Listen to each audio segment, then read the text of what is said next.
West Africa is shifting quietly but decisively. 3 Sahelian states, once at the heart of Ecowas, now say they no longer need it. Mali, Burkina Faso, and Niger. Together, they have launched a joint military force under the Alliance of Sahel States, known as AES. Supporters call it self-defense, critics call it fragmentation. Ecowas calls it illegal and destabilizing. But the real question is this: is the Sahel building an alternative power bloc? One that could weaken Ecowas permanently? This is Kann Media Group, and today we break it down. The Alliance of Sahel States, or AES, was formed in 2023 by military-led governments in Mali, Burkina Faso, and Niger. All these countries experienced coups. They faced Ecowas sanctions, accused Ecowas of acting on behalf of foreign interests, and rejected Western-led security frameworks. AES is built on one central promise: collective defense against terrorism and external interference. Now, that promise has taken a physical form: a joint military force. This force aims to share intelligence, conduct cross-border operations, secure territory without Ecowas or Western command structures. For the first time since Ecowas was founded in 1975, a rival regional security structure is emerging inside West Africa.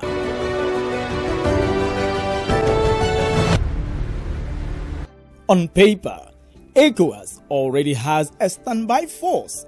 So why does AES need another one? Because trust is broken. Mali, Burkina Faso, and Niger argue that Ecowas failed to protect them from jihadist violence. They also argued that Ecowas imposed sanctions that hurt civilians, and that Ecowas threatened military intervention in Niger.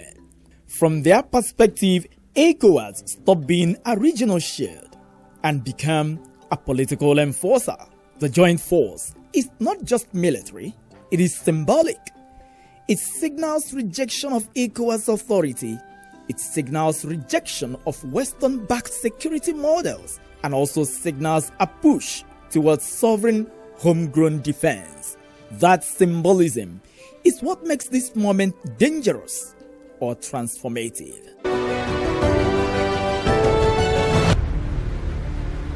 Short answer: yes, but not militarily. The AES force cannot defeat Ecowas in open conflict, but it doesn't need to.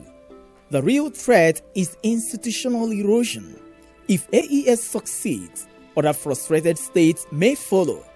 If AES succeeds, Ecowas loses relevance. And if AES succeeds, regional unity fractures into ideological camps. One camp believes in military-led governance, strategic partnerships with Russia, China, and non-Western powers, security before elections. And on the other hand, the other camp believes in civilian rule, Western-aligned diplomacy, sanctions, and constitutional order. This is no longer just about coups, it is about two visions of Africa's future: security or politics.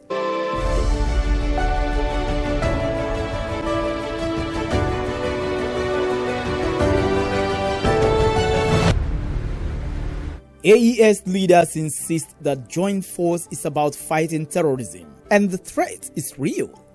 ISIS-linked groups, Al-Qaeda affiliates, vast ungoverned spaces. But critics argue the force also serves another purpose: regime survival. A united military front deters foreign intervention, strengthens internal control, and buys time against domestic pressure. So the question becomes, is this force protecting citizens or protecting power? The answer may be both, and that dual reality complicates how Ecowas and Africa responds.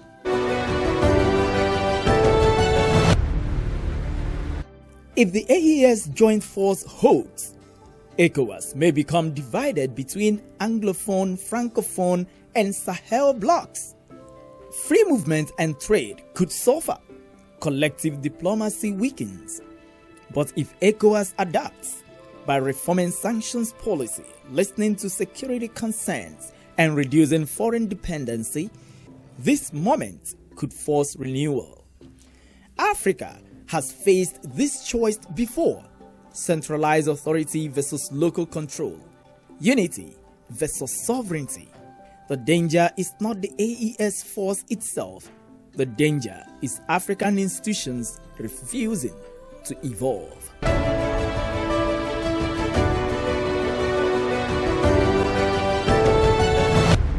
Is the Alliance of Sahel States a threat to ECOWAS? Only if ECOWAS insists on being what it was instead of what the region now needs. The Sahel is not rejecting cooperation, it is rejecting how cooperation has been managed.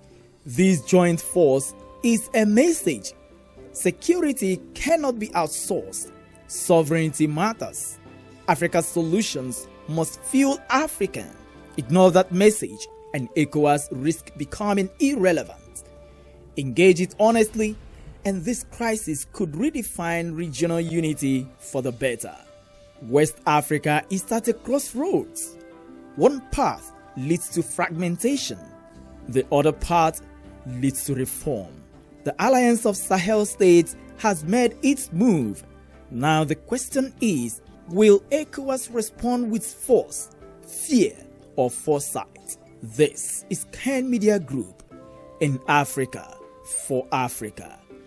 If you found this analysis useful, like, share, and subscribe. The conversation continues in the comment section.